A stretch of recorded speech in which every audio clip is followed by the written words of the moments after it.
Reitzel with NBC4. Could Jack Hanna answer a question as to how someone could get this many exotic animals and keep them in one place on a farm? I just got through talking to the governor's office about 10 minutes ago. Governor Strickland signed a bill to make these laws much stricter. It was handed over to Governor Kasich. The problem is who enforces the laws, who are the people who go out and inspect these places, how do we shut down these auctions in Ohio? We do have lax laws here in Ohio, but the governor's office has pledged, we'll meet with him today and tomorrow. We had a committee already. We thought we'd have this solved in about 6 more weeks. Obviously this happened 6 weeks too early. But as long as I'm standing here, I'm not the governor. But I'll do everything I can over my dead body to put these people out of business, to shut these auctions down, but also to keep the people that breed these animals that are really good breeders we need. We don't want to shut everybody down that knows. It's a matter to me, well, I should have a $5,000 permit to even begin to have these animals. Tom Stout, who works for me, was up there with our veterinarians. He called back and said, abominable, filth. We cannot put with those kind of situations with living creatures. And by the way, the sheriff did the right thing. I know we have animal rights groups giving me threatening calls right now, all sorts of things. My gosh, Jack Hanna's saying this. What was he to do at nighttime with tigers and lions, leopards going out there? Now, in the wild, this could be a different situation. These cats were captive animals. Now, they were fed, I understand, maybe the day before yesterday. That's fine. Right now it's raining. That's in our favor. They're probably huckled down somewhere out of the rain. However, once they start moving, then that will help us probably figure out what to do. When you tranquilize a cat, like he said, people say, oh my gosh, why do you have to shoot it? I lost my dearest friend in 1973 or 4 in Knoxville, Tennessee, a veterinarian, right there with the medial 5 tigers got loose.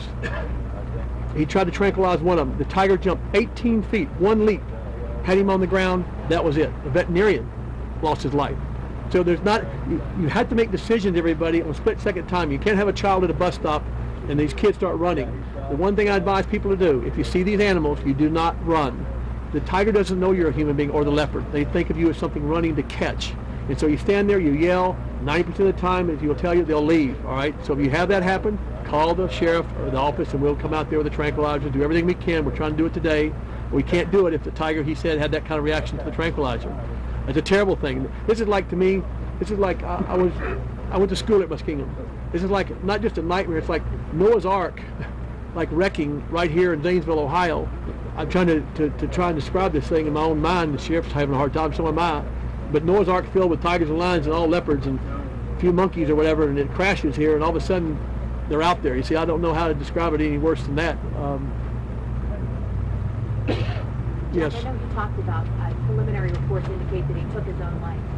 Your reaction to someone doing this, cutting the cages open, letting them open, and putting people in danger like that? If you notice about some of the things that happen in our country, you saw the guy in Alaska with the grizzlies. Remember a couple of years ago, he lived with the grizzlies. The grizzlies going to be his buddies and everything. Had his camera rolling when the grizzlies were attacking. He and his girlfriend ate them both on camera. That was, that was his thing.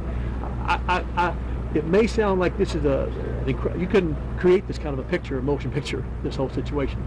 I can see this happening. I can see him getting out of prison.